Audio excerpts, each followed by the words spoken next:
Yes, good evening. My name is KG और आज हम पढ़ रहे हैं फ्रैक्शन का पार्ट 2, जिसमें हम पढ़ेंगे कन्वर्जन के बारे में।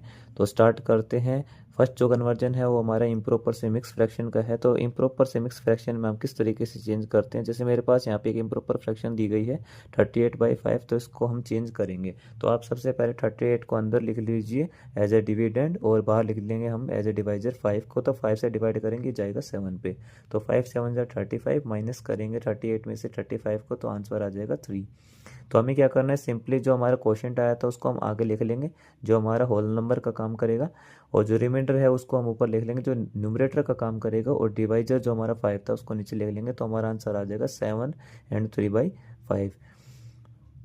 नेक्स्ट जो कन्वर्जन है वो मिक्स फ्रैक्शन का इम्प्रॉपर में है। तो इम्प्रॉपर में किस तरीके से कन्वर्ट करते हैं, तो जैसे मेरे पास एक क्वेश्चन है 3 एंड 4/5, तो आप क्या करेंगे, इस डिनोमिनेटर का होल पार्ट से मल्टीप्लाई कर देंगे। तो मैंने यहाँ पे कर दिया 5 × 3, और प्लस में हम क्या करेंगे, न्यूमरेटर को प्लस कर देंगे। ठीक है, और नीचे हमारा सेम डिनोमिनेटर आ जाएगा। तो यहाँ पे क्या आ जाएगा, 5 को 3 से मल्टीप्लाई किया प्लस में 4, तो यहाँ पे हो गया 5 3 जा 15 प्लस 4/5। तो 15 प्लस 4 हो गया हमारा 19/5। तो इस तरीके से मिक्स फ्रैक्शन को हम इम्प्रॉपर में चेंज कर सकते हैं।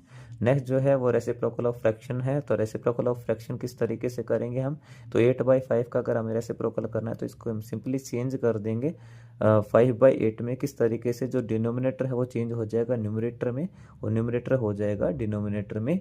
तो ये पलट जाएगा अगर शॉर्ट वे में कहें तो।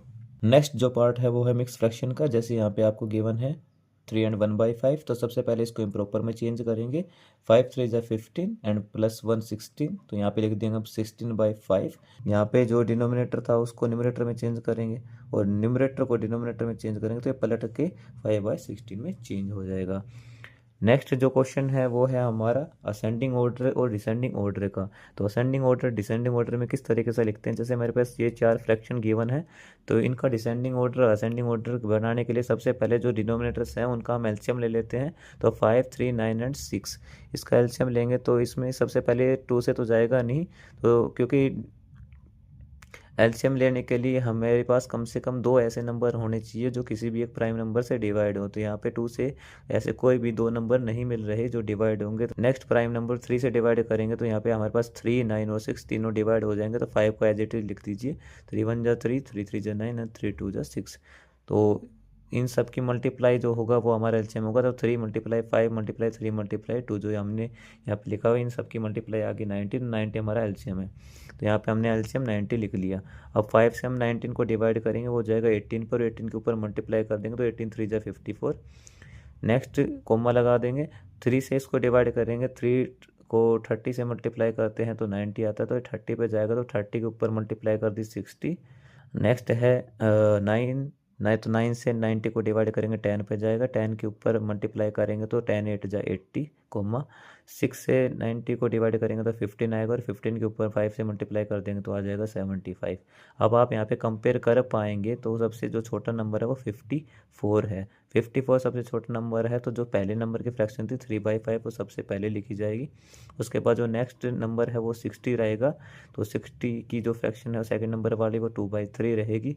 उसके बाद 80 और 75 में से 75 छोटा है, तो जो नेक्स्ट फ्रैक्शन रहेगी वो आपकी 5/6 रहेगी, और लास्ट वन जो 80 है वो सबसे बड़ा है, तो 8/9 जो फ्रैक्शन है वो सबसे बड़ी रहेगी।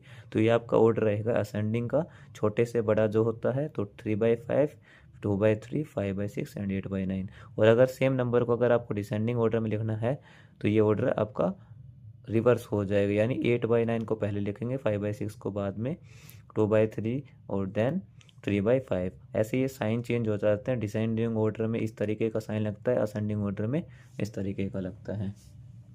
नेक्स्ट अगर यही क्वेश्चन अगर आपके पास दूसरे तरीके से आए, जैसे यहाँ पे तो डिनोमिनेटर अलग अलग थे, ठीक है, तो 2 केस बनते हैं जिसमें या तो न्यूमरेटर आपके सेम मिलेंगे या फिर डिनोमिनेटर सेम मिलेंगे। तो अगर इस तरीके से आते हैं तो आप यहाँ पे देखिए, जैसे 2/7 है, 2/3 और 2/5 है, तो यहाँ पे न्यूमरेटर तो सेम है लेकिन डिनोमिनेटर अलग अलग हैं। तो इस केस में जो सबसे बड़ा डिनोमिनेटर होगा वो फ्रैक्शन सबसे छोटी मानी जाती है, ठीक है। तो यहाँ पे 2/7 सबसे छोटी रहेगी। नेक्स्ट इससे बड़ा डिनोमिनेटर है वो है 5, तो उसके हिसाब से 2/5, और लास्ट में जो है 3 सबसे छोटा डिनोमिनेटर है, तो 2/3 वाली जो फ्रैक्शन है वो सबसे बड़ी रहेगी। ठीक है, अगर आपके पास ऐसा फ्रैक्शन आता है जिसमें डिनोमिनेटर सेम रहेंगे यानी लाइक फ्रैक्शंस रहेंगे, तो आप सिंपली न्यूमरेटर देख लीजिए, जिसका न्यूमरेटर सबसे छोटा है वो फ्रैक्शन सबसे छोटी है। तो यहाँ पे जैसे न्यूमरेटर 1 सबसे छोटा है तो 1/8, नेक्स्ट 1 3/8, फिर 5/8 और लास्ट में 7/8 सबसे बड़ी फ्रैक्शन रहेगी। नेक्स्ट जो टॉपिक है वो इक्विवेलेंट फ्रैक्शन के कुछ क्वेश्चंस हैं जो पूछे जाते हैं एग्जाम में किस तरीके से। जैसे आपको 3/4 दे दिया इक्वल्स टू में यहाँ पे डिनोमिनेटर 12 दे दिया और यहाँ पे एक बॉक्स क्रिएट कर दिया, पूछा गया है कि बॉक्स में क्या नंबर आएगा। या किस तरीके से क्वेश्चन पूछा जा सकता है कि आपको 3/4 का एक इक्विवेलेंट फ्रैक्शन बनाइए विद डिनोमिनेटर 12। तो ऐसे क्वेश्चंस को आप कैसे करेंगे, यहाँ पे आप कंपेयर कीजिएगा। यहाँ पे जैसे 4 और 12 दिए गए हैं आमने सामने, तो 4 को आप 12 किस तरीके से बना सकते हैं, 3 से मल्टीप्लाई करके। तो 4 3 जा 12 हो सकता है, तो सेम ऊपर मल्टीप्लाई रहेगी, क्योंकि इक्विवेलेंट फ्रैक्शन बनाने के लिए मैंने बताया था कि मल्टीप्लाई सेम नंबर से की जाती है। तो ऊपर भी 3 से मल्टीप्लाई करेंगे तो 3 3 जा 9 हो जाएगा। ये जो क्वेश्चन है वो इस तरीके से भी हो सकता है कि डिनोमिनेटर को खाली छोड़ दे, सिर्फ न्यूमरेटर दे दे। जैसे यहाँ पे दे दिया आपके पास 9/11 इज इक्वल टू 27 अपॉन में क्या। तो यहाँ पे क्या करेंगे, 9 को 27 को कंपेयर करेंगे, तो 9 को 27 कैसे बना सकते हैं आप, 3 से मल्टीप्लाई करके। तो 9 3 जा 27 होगा, तो नीचे 11 3 जा 33 होगा। सेम यही क्वेश्चन अगर आपको इस तरीके से दिया जाए कि 18/24 इज इक्वल टू 3 अपॉन में क्या आएगा। अब यहाँ पे 18 और 3 को कंपेयर करेंगे, तो 18 को 3 किस तरीके से बना सकते हैं आप, 6 से डिवाइड करके। तो 18 को अगर आप 6 से डिवाइड करेंगे तो 3 आएगा, तो सेम नंबर 6 से नीचे भी डिवाइड करेंगे, तो 24 को 6 से डिवाइड करेंगे तो आंसर आ जाएगा 4। आई होप ये जो क्वेश्चन हैं वो आपको समझ आए होंगे। यही ये सेकंड पार्ट के क्वेश्चन है। नेक्स्ट जो है ऑपरेशन ऑन फ्रैक्शंस वो हम थर्ड पार्ट में पढ़ेंगे। Thanks for watching this video, thank you.